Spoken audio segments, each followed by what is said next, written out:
Never get used to it. Posting about this on Facebook right now on my music page.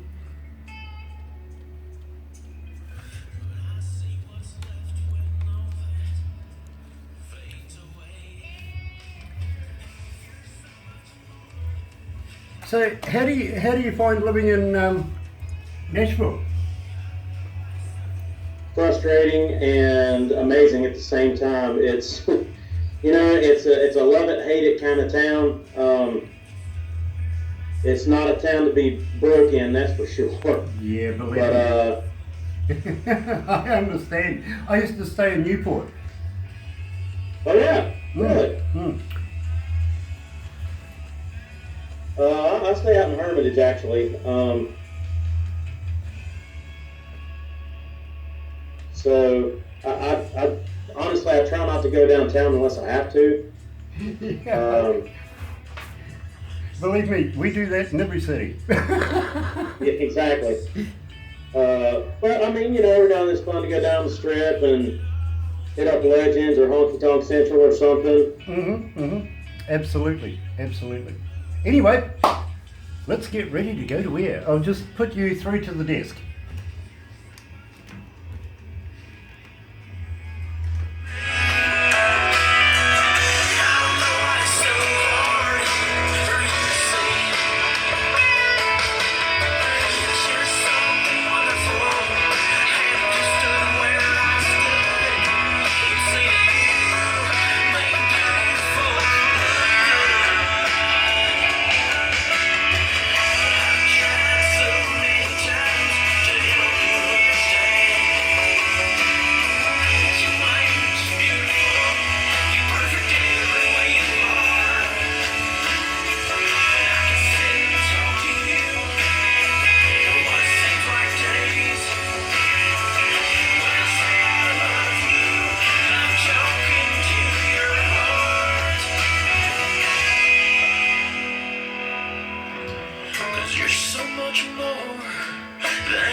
That's right, you're right here at Galaxy 107 FM, and I'm joined, would you believe, by country legend in the making. And believe me, I think this young man is going to go far in the music industry. I really, really do. Now, in the meantime, I've also got to let you know that he's formerly from Greensboro, North Carolina, coming out of Music City in Nashville. Yes, we're joined by Marshall.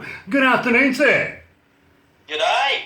Yeah, g'day. That almost is Australian. Oh my God, well I have to go and get the esky out, put a few singers in there as well. It is a pleasure to have you with us, sir, and I want to talk to you about Beautiful. We kicked it off with that song. How did you come to the lyrics of that? Honestly, it's about a friend of mine that I had a close relationship with, and the funny thing is, she's a beautiful person inside and out, and she just didn't see that. She always compared herself to other people, and she never really saw the true beauty that was inside of her. And I was just thinking one day, you know what? You're so much more than beautiful. Well, that's where that song came from. I get that. I really, really do. And it is such a well put together piece of work. I really feel that you've done exceptionally well with that. Where did you get it recorded? Well, I recorded my entire EP, which is entitled Sinners and Saints, at Lakeside Studios in Knoxville, Tennessee, with Grammy-nominated producer Travis Wyrick. Yeah, now Travis, he was responsible for Dolly Parton, Charlie Daniels, and also Shinedown. So you're in a huge company right there, aren't you? Absolutely, and Travis was amazing to work with. I learned so much in the couple of weeks that I spent in the studio, and truthfully, I wish that I would have had another couple of weeks to record maybe a few more songs, because it was just a great experience recording with Travis. I'll do it again in a heartbeat. Yeah, and believe me, he is a very, very talented man. I know this. Now, you moved to Nashville from Greensboro. Why did you move out of Greensboro? Was it the attraction of Music City itself and the bright lights of all those stages there? No, not really. It's funny though, when I was graduating university, the president of the college had a speech, and one of the things he said that's always stuck out to me was, whatever you want to do in life, surround yourself with that, and that will be your best chance of becoming that thing. So if you want to be a lawyer, go hang out with lawyers, spend time with lawyers. If you want to be a doctor, go hang out with doctors, spend time with doctors. Well, my goal is to be a professional full-time musician, and while there's some great musicians in North Carolina, really the big pond is Nashville, Tennessee for country music. So if my thought was, if I'm going to be a country artist, go surround myself with country artists. Absolutely, I get what you're saying there, and in fact, it does work that way. It really does. All except for a number of things. You see, I hang out with girls all the time, but I don't wear dresses. That's a little different, I think. But I thought, didn't Barbara tell me that you do wear dresses? Hey. No secrets now. Come on, we're keeping it secret. No, Barbara, what are you saying? You know, she might actually be right. It depends how drunk I was at the time. By the way, I've got to let you know, Marshall, that we have a thing here at Galaxy 107 FM where once a month, according to the government, we have to have a fire drill to make sure that all the staff know exactly where to congregate, to be safe, all that sort of stuff. Just so happens in the courtway that we have here, 22 steps away is the right meterage, 1 step away from the bar, right across from us. That's a good place to be in. It's a hell of a place to congregate, I've got to be honest with you. So believe me when I say I don't know how drunk I get. Well, I don't have to drive too far, you see, so I don't need a taxi, let's put it that way. Anyway, I want to talk to you about Tell Me a Secret. Now that we're letting secrets out, how did you come to the lyrics of that? Well, another interesting story, I was actually on vacation, or I guess you guys call it holiday, with a friend of mine in Cancun, Mexico, and we were talking about what's really the difference between a friendship and a romantic relationship. And one of the things that we were talking about is that it's the secrets that you tell. Because you'll tell your friends some things, you'll tell the world almost anything, but you only tell that special someone in your life a few things, like your deepest, darkest secrets. And I got that chorus stuck in my head. I wrote it right there, but I couldn't come up with a verse to it. And shortly after I had moved to Nashville, I met up with a friend of mine that I hadn't seen in a long time. He was a guitar player. And I was hanging out with him and his family, and I saw his studio there in Smyrna, Tennessee. And I said, man, I got this song. I got this cool chorus. I just can't put I can't get the right verse out to it. And so me, him, and his wife sat there and wrote that song. And afterwards, we had a little whiskey to celebrate. And I said, well, man, what are you doing now besides the studio? He said, you don't know? I said, no. And he said, I thought that's why you wanted to hang out with me. I was like, no, dude, I hadn't seen you in so long. I just wanted to say, hey. He's like, well, I play guitar for Brantley Gilbert. Wow. Yeah. Wow. Absolutely brilliant. So Brantley Gilbert's guitar player, the dreadheaded guy, Noah Henson, and his wife helped me write that song. Very, very cool. Now, I'm going to play it, but first of all, I'll tell you a little secret. My wife came to me one day and says, tell me your secrets when we first started dating. And I started getting into it, a little life thing here and there. And she's writing it down. I'm going, what are you doing, honey? She goes, I'm using it against you in evidence later on in life. So I shut up straight away. Here we are, Marshall, right here at Galaxy 107 FM. Tell me your secret.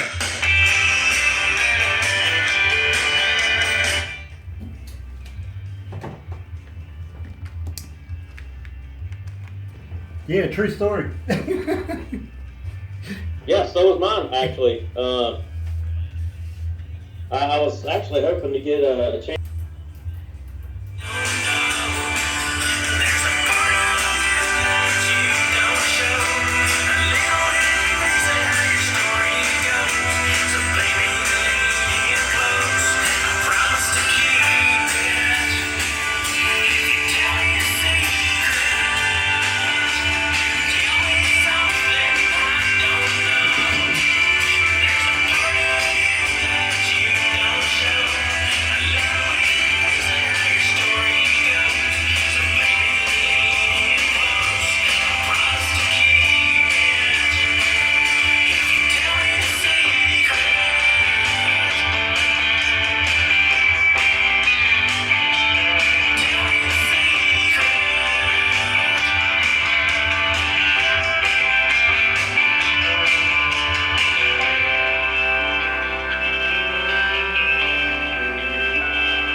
That's right, you're right here at Galaxy 107 FM, joined by Marshall coming out of Music City, yes, Nashville, and tell me a secret. Well, I think the secret's out of the bag now. He's right here, and believe me, folks, I got all of your emails, I really, really did, and I suppose this would be a good time to thank Steve Baker from VIM, or Visual Image Marketing. I knew I was going to stuff it up one day. Thank you, Steve, for introducing us to such a talented icon to the business, and believe me, I think he's going to be a very big icon in the very near future. Now, Marshall, a little secret that we were talking about earlier on is the bass guitar. Now, this is very special to you. You learned on your father's guitar? I did. My dad was it was actually the first person to go to the United States Navy School of Music for electric bass guitar. And when he got out, he played around in churches and a few things. And then when he had kids to take care of, he put it in a closet, and it stayed there till about 15, 16 years later. And I came along looking for something to do, so I picked it up and started playing it, and that was my introduction to the music industry. Yeah, but at the same time, you've got music in your veins. It comes back, all the way back from your family. Oh, yeah, absolutely, on both sides of my family. On my mom's side, it's mostly singers and a couple songwriters. And on my father's side, it's mostly instrumentalists. My grandfather was a trumpet player for big band jazz bands back in the 20s and 30s. Well, you know, it all culminates into one product right now called Marshall, and believe me, I think it has absolutely the cream has come to the top. It really, really has. Now, Appreciate that. I got to ask you though. You're a good liar, I appreciate it. No, I'm telling you the truth. And believe me, we're going by the stats right now for the amount of requests we get for you. Absolutely ridiculous. I got to be honest with you. We play you a number of times. I even play you on the breakfast show, and we get so many different kind of people. And now you would normally think, okay, country and western, we're going to get the line dancers and all those on a Sunday giving us wanting information. On Monday we have the Galaxy artists. Now they're the only people that we ever do interviews with. We play a show there. But on the breakfast show, I'm getting young ones heading off to school that want to know about Marshall and want everything to know about Marshall, to be quite honest. So I've got to ask you, Marshall, how tall are you? I am 5 feet and 11 inches. I don't know how many meters that is. Okay. Well, I'm sure the young ones can work that out because, believe me, Gavin is heading off to school. He emailed me earlier on this morning and says, I know Marshall's your feature artist today. Can you please ask him how tall he is? So there you go, Gavin. You've got that one. Now, at the same time, I want to ask you about how people can get hold of you. Are you on Facebook? Are you on Twitter? Are you on Instagram? And do you respond? I am on all of those and so much more. And yes, I check everything very often. And if you send me a message on Facebook, Twitter, Instagram, any of that, or email me from my website, I will respond, and it will be me responding, not somebody from a label or a PR firm or something like that. It's me. Absolutely brilliant. And I love when people contact me. So by all means, feel free to hit me up with any questions you got, or if you just want to say hey, or tell me about your favorite beer, I don't care. Just talk to me. I love meeting new people. Nice. Well, I was talking to you about one particular lady coming out of Australia. She's done it again. She has. Marshall, what's your marital status? Oh, I'm single. Okay, there you go. You never know. Don't forget though, I have told you in the past, you're going to need a brewery and a boat. All right, so you never know. And if you want that hookup, minimum brewery and a boat. We're talking. I mean, that's just to get me like interested for a minute. yeah, absolutely. Don't forget, we need a bit of popcorn Sutton's Brew in there as well, don't we? Absolutely, you got to have a copper still sitting on the property somewhere. Absolutely, and believe me, I'm going to talk to you a little later on about getting you here in New Zealand. Maybe you could smuggle some into the country for us because, believe me, I want to try that. I believe I could probably make that happen. Awesome. Believe me, I'm a big fan of the show. Actually, I've been watching the show not so long ago of Moonshiners, and that's my knowledge of Popcorn Sutton, and of course a number of others. Of course, JR. Well, anyway, Popcorn's right-hand man as well, and a number of other people that were involved in that show. So it's got my dander up. I want to know about it. I do have. Now, I don't think this is a mason jar. They even describe it as a mason jar, but that's not the kind of mason jar that I'm quite familiar with. And one young lady, and I've got to give her a shout out, Chantal Ogden, she sent us over a number of things, including CDs and bits and pieces, and I says to her, throw in a mason jar and make sure it's full. So she gave me lollies. Awesome. Yeah, I really... You can get out anything as long as they'll hold liquor. Yeah, exactly, and I was just wondering if you needed the lollies to make it sweeter or something. I don't know. But I do appreciate the lollies. They actually taste nice. Now, I want to know about the Working Kind, because this one is one of my more favoured tracks, to be very honest with you. How did you come to doing the lyrics of that? Well, I tell you, you're getting into a little bit more sensitive territory there than Beautiful or Tell Me a Secret. That song was written while I was sitting in traffic in Nashville, because in Nashville the traffic is absolutely terrible. So I was parked on 65 waiting for my turn to merge. And I got to thinking about my ex and thinking about how if she really knew what I was willing to do to work everything out. And I wanted, and it just came to me, and I thought where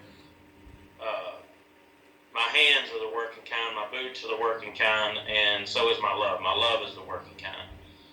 That didn't work out, obviously. I'm still single. But the truth is, I just thought, that's such an interesting and cool idea. And I wasn't sure how it was going to be produced, and so when Travis just put that drum beat and an acoustic and a dobro on it and just left it like that, I thought, that's perfect. That's exactly what that song needed. It came out great. As an engineer, and believe me, I don't listen to music as a fan would listen to music. I listen to music as an engineer. I break things down in their increments and listen intently at different ways of structuring it. And you know, it is one of my favourite songs. I really have quite a close relationship with the song. I love it to pieces. So, without further ado, here's Marshall right here at Galaxy 107 FM, The Working Kind.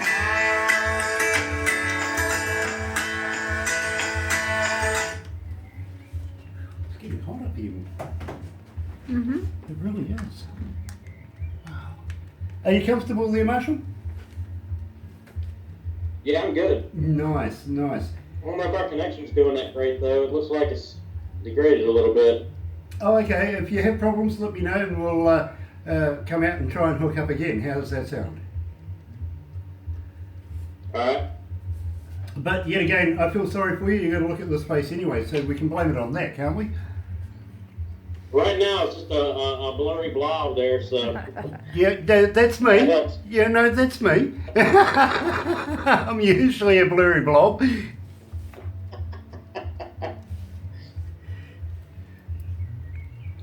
So Now, you're talking about possibly having me come down there and play a little bit. Would this be for a solo show or a festival or something like that?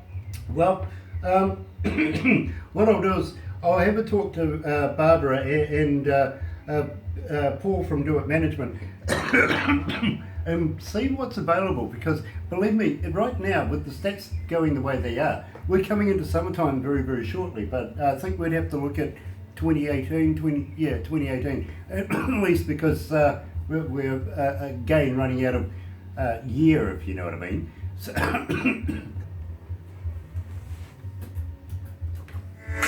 a simple truth deep in my eyes, that my love is the working kind.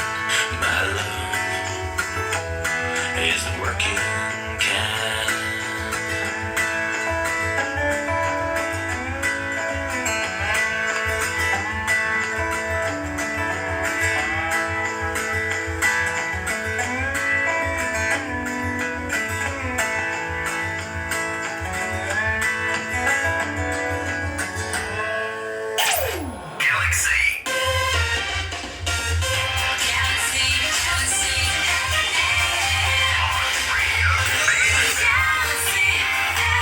That's right, you're right here at Galaxy 107 FM and joined by what I feel is going to be icon to country music, Marshall. And believe me, Marshall, it is an absolute honour to be able to have a chat to you today about your music and about everything about you for our listeners' edification, to be quite honest. Now, at the same time, we were talking about getting you, while we were up here, getting you down here, down under, to play in front of New Zealand audiences. And I feel, literally, by the way people have been asking for your music, the way the stats are, that it would be a viable prospect to be able to do so. At the same time, I kind of agree about 4 shows, but I think maybe we can do a little more than that. Maybe we can get you into Australia as well and make it more viable to have you in front of not only one country, but 2. How do you feel about coming to New Zealand? I love that. I'd absolutely eat that up. Brilliant, because we would love to be able to show you around our country, and I don't know, are you up for a couple of crazy things to do? Oh, absolutely. I'm always into doing crazy stuff. Oh, brilliant. So let me introduce you to the thought of having an indigenous food here called a hoo-hoo grub. Have you ever heard of one? I haven't heard of one, but when it comes to food, I got to look it up before I put it in my mouth. Yeah, I had the same problem with girls. To be quite honest. But the thing is, a hoo-hoo grub here, you must have heard of a caterpillar, right?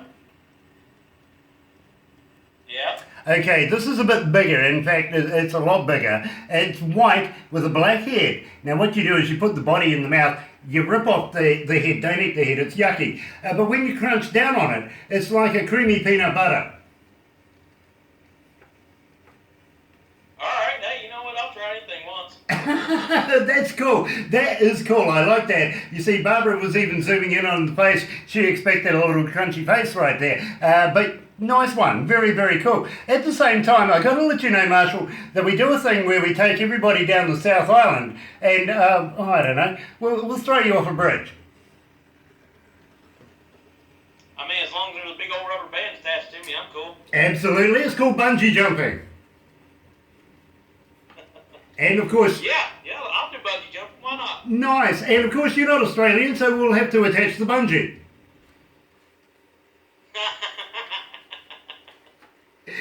You're going to get... No, they can't be that bad. Really? Wait until you go there.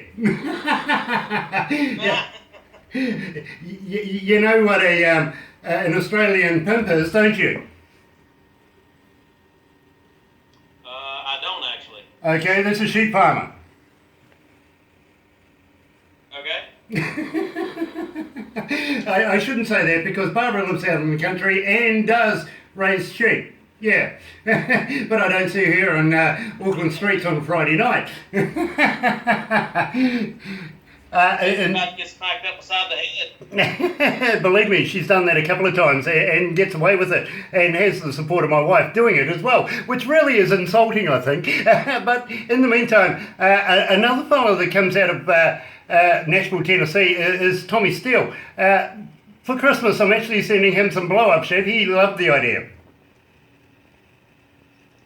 I'm sorry, what was that?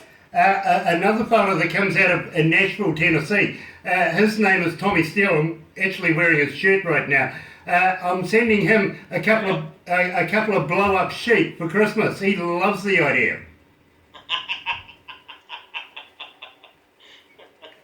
So you know that we have a sense of humour here in New Zealand, but at the same time, getting you here, we would love to be able to have a look at your contracts, everything that you need, and believe me, I think the only thing you'd ever need to be able to do is just grab your guitar and your pedals and come on down under, because we'll take care of everything else. As long as we know about any medical problems, anything like that we can be prepared for, I'm sure we can get that in the contracts as well.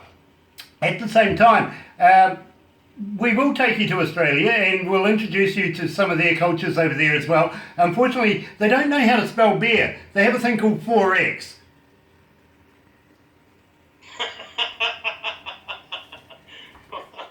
I mean, who would think about it, really? Honest, beer, B-E-E-R, not 4X. And then if you're in the Western countries, you got VB. Very bitter. So now let's get back to you, my friend, because believe me, it is important that we need to know, how do we get hold of your music? Can we get it on Spotify? Can we get it on iTunes? All of that. And I stress, folks, you know me, go and buy the music. We need to be able to support these artists. So are you available on those outlets? I'm available on almost any outlet you can think of. I am on iTunes. I am on Amazon, Spotify, Pandora, Django Radio. The list is almost endless. You can find me almost anywhere by looking up Marshall Rocks Country or Marshall Sinners and Saints.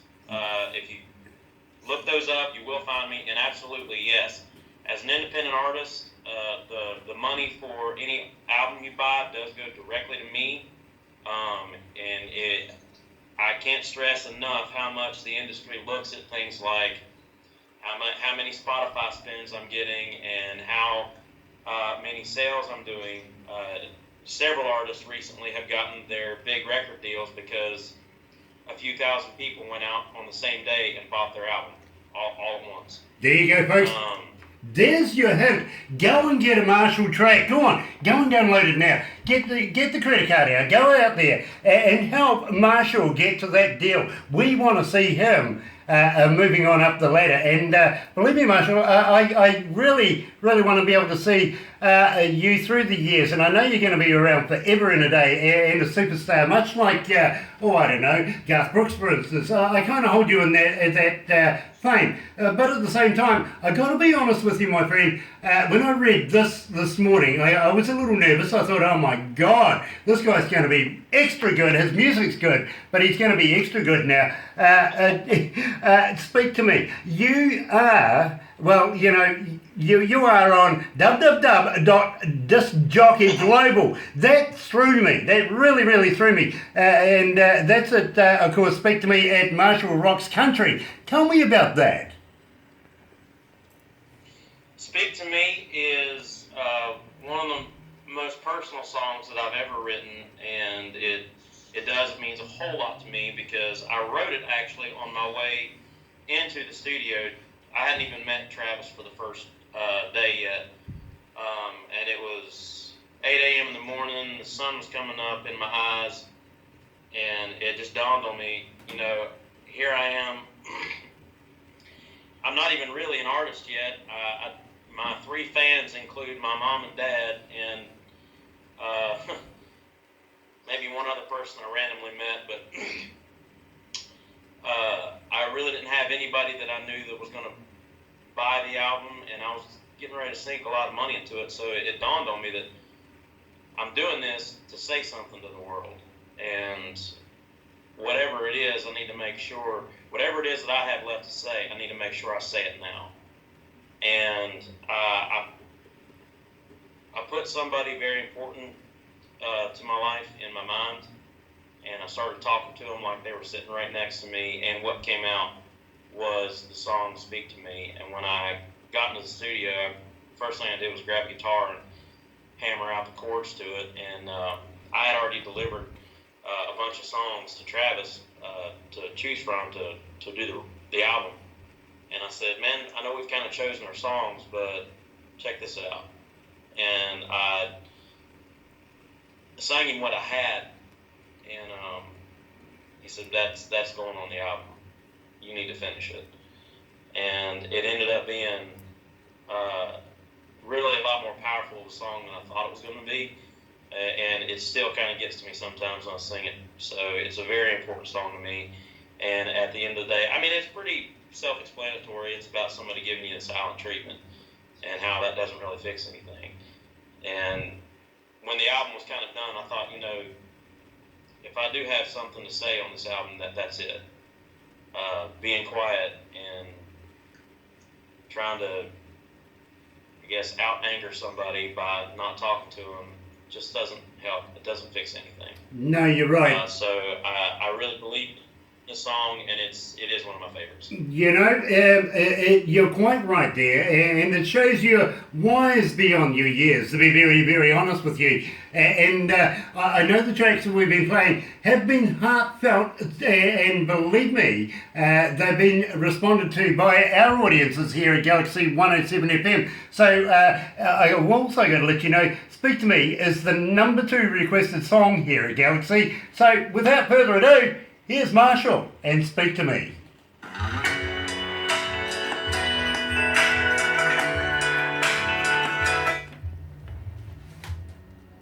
Gosh, I'm sweating. And it's, That's usually me saying that. yeah, it really is usually.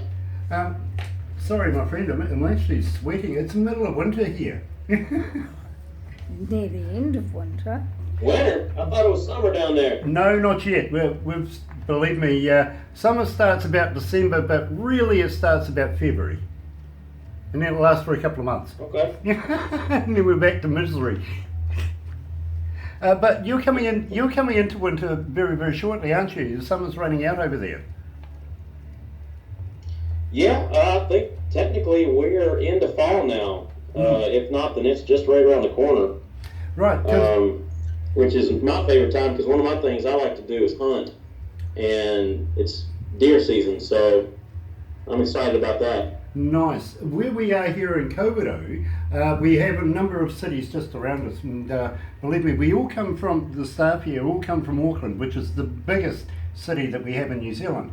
But as far as radio went, we went where it's more economical, if you know what I mean. So we moved somewhere. We can do everything around the world. Doesn't matter that we're not in Auckland, you know what I'm saying? But what they have, what they have here in Kokodo is something called the Big Three, which is deer stalking, fishing, you can either go deep sea fishing or trout fishing if you want, or and then of course you go pig hunting as well. So we have the big three in this competition. Huge. We get inundated from everybody around the world to come and take part in it. That sounds awesome. I'd love to be a part of that. Well, I tell you what, we'll do a little research and find out when the next one is, and we'll try and coincide something. What do you reckon? Yeah. That's not a silly idea. Be October next year. October, yeah, Yeah. it would be October next year actually, because It's in a couple of weeks. it is in a couple of weeks.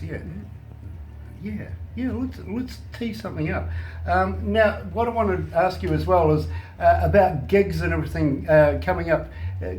I know that you've got one on the 18th, which is tomorrow for you, at the Stoke Ridge Tavern. Yep.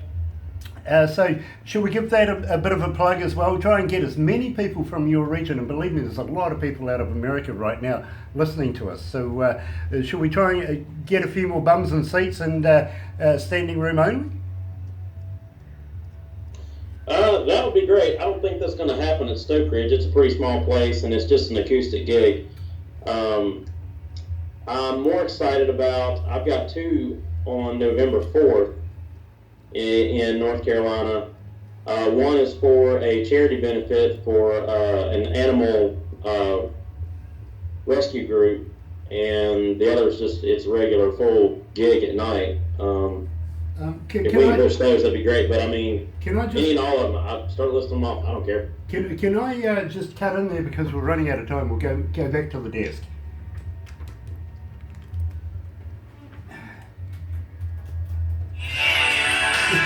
Sorry about that.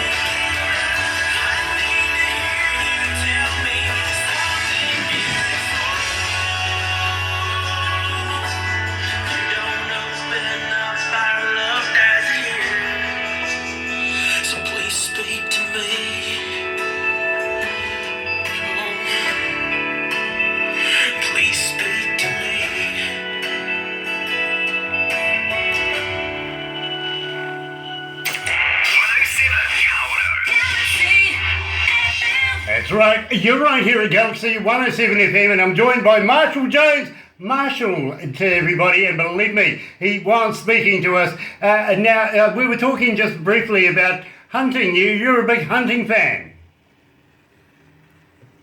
Oh, yeah, absolutely. I love to hunt. That's a good country thing to do, isn't it? We have a thing here in Canada where we call it the Big Three, and we were just having a talk about it. You know, it wouldn't be silly to be able to get you down here to be able to perform in front of the crowds that we get here, taking part in these particular sports. And in fact, I think next weekend we've got a huge mountain just behind us, and we get people to run up and down it in the fastest time, called King and Queen of the Mountain.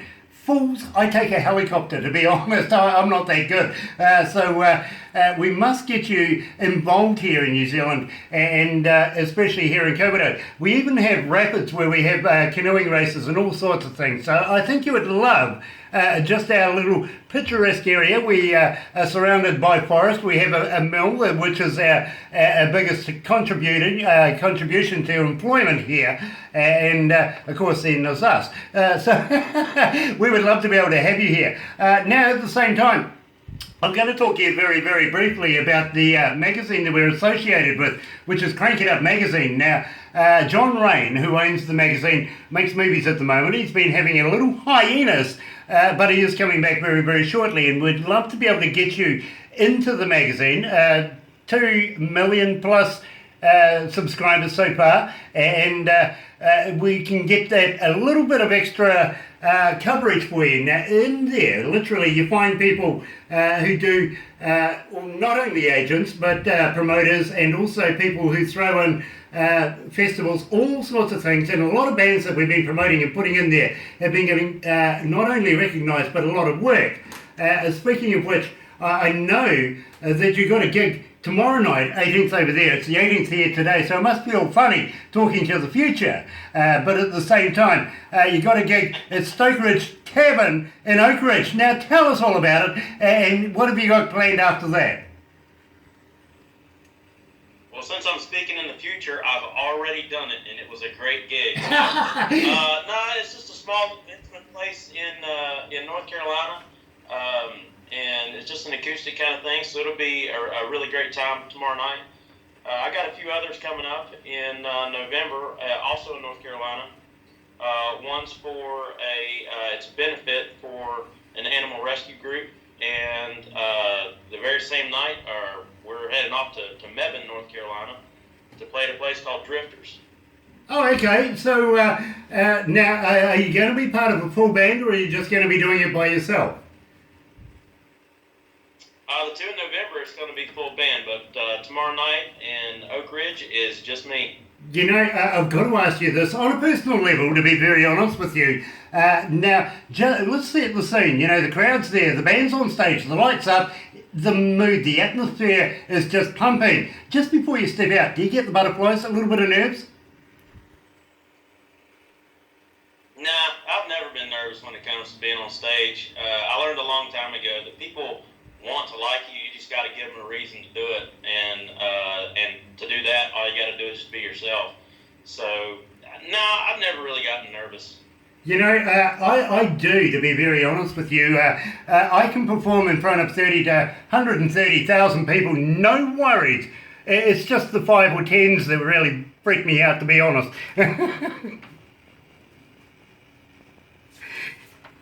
Yeah, you know, it's funny. I've played for the Soundman at shows, and I've played in front of probably 5,000 people before, and neither one of them really bothered me that much. Honestly, probably the closest I've ever gotten to being nervous was the first time my mom and dad came to see me play. Yeah, that'll do it. That will do it. Believe me, I can fully understand that. In fact, my mama shows up at a different ball of wax. Yeah, exactly, absolutely. I was talking to one young lady coming out of Canada the other day, and I said to her, do you feel nervous? And she goes, you know, Grant, moments before I go on stage, I just got to pee. And it's like, oh, thanks, I needed that. Yeah, you know, you have a spare glass, a bucket, anything? Yeah. Now that's a picture, it really is. At the same time, a talented young lady. Now, I've got to play this because, believe me, Marshall, everybody has asked for it. I'm sure the world is behind you on this. Tell me about Tailspin. Oh, Tailspin. It's been really big for me, Grant. It really has. And the funny thing is, when I first wrote it, I really didn't think it was that much of a song. And we put it on the record just because I thought it was going to be a filler. But, you know, I had only played the song up to that point on an acoustic. So when I first heard the song with the drums behind it and that guitar riff that is just very distinctive, I immediately fell in love with the song in a totally different way, and it really has been huge, which is funny, again, because I wrote it when I was absolutely plumb drunk in a hotel in Philadelphia. You and I are going to get on really, really well. In fact, when we get you down here, to be quite honest with you, I think if we don't get arrested within the first 24 hours, I'm not doing my job right. So believe me, we're going to have a lot of fun together. Well, hey, let's get arrested then. Let's do it. Yeah, I tell you what, I'll get Barbara to chip in $5 to get us out again. Believe me. I'll bring bail money. Yeah, you do that. Believe me, we may need it. Well, if not, we can always use it on a drink or two anyway. Especially that popcorn Sutton apple pie is what I keep hearing about. Apple pie. I want to try some of that. So we'll get you smuggling that into the country. Moonshine, that's just the good stuff. Nice. So I've got the right flavours then. At the same time, believe me, I think we're going to have a lot of fun together here in New Zealand.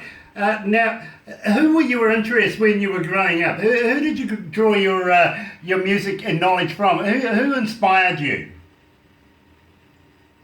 You know, it's really kind of I'm a little bit odd in this respect, I think, because my dad brought me up on a lot of like Van Halen, the Doobie Brothers, Chicago, but when I was real young, I was in West Virginia, and I was in the middle of nowhere in West Virginia, so we only had like 1 or 2 radio stations that could reach that far, and about the only one was country, so I grew up on a lot of like Restless Heart, and Chris Ledoux. And when I got a little older, I really listened to a lot of John Michael Montgomery, Leonard Skinner, definitely Garth, Little Texas, just a slew of. Travis Tritt is one of my all-time favorite artists. And I think a little bit of each one of those makes it into my music. And when you really listen to my music, it's such a hodgepodge of country and rock, and maybe even a little bit of blues in there too, that it's hard to really nail down like where exactly that line gets crossed and where it doesn't. Well, I got to be honest with you, I also kind of hear a little bit of Chris Stapleton in there with a little bit of Dirk Bentley, maybe Eric Church, and maybe even a little bit of Kiwi, would you believe, a bit of Keith Urban in there as well. Yeah, when I went into the studio, those were some of the influences that I listed to Travis, and he did a great job of blending everything that I kind of wanted and providing a unique sound and an energy that you don't find in a lot of modern country music. But at the same time, you're right, like one of the vocal, models that we followed was Chris Stapleton, because he's just such a powerful and amazing singer. And I think that's what really drove, especially on the Working kind of that production model of keeping it light and letting the vocal really tell the story. Absolutely, and I got to let you know we are doing an interview with Chris Stapleton, I think early next year, isn't it, Barbara? And also Florida Georgia Line are going to be joining us as well for an interview, and I kind of got a little bit of feel of that as well within your music, especially the way that you've been writing your songs. And I said earlier on, these are heartfelt songs. They really come from the heart, and I got to be honest with you, Marshall, all the way through this interview, I've been kind of just getting you on that edge there, where I think I strike an emotion every now and again, and I don't mean to be to bring the emotions out, more try to be happy and have a good time, but at the same time, that's what this music is about. It's all about your life skills and everything, the stories that you tell, and they are so meaningful. I can see it in your body language, and I can see it in everything you say, and we absolutely love your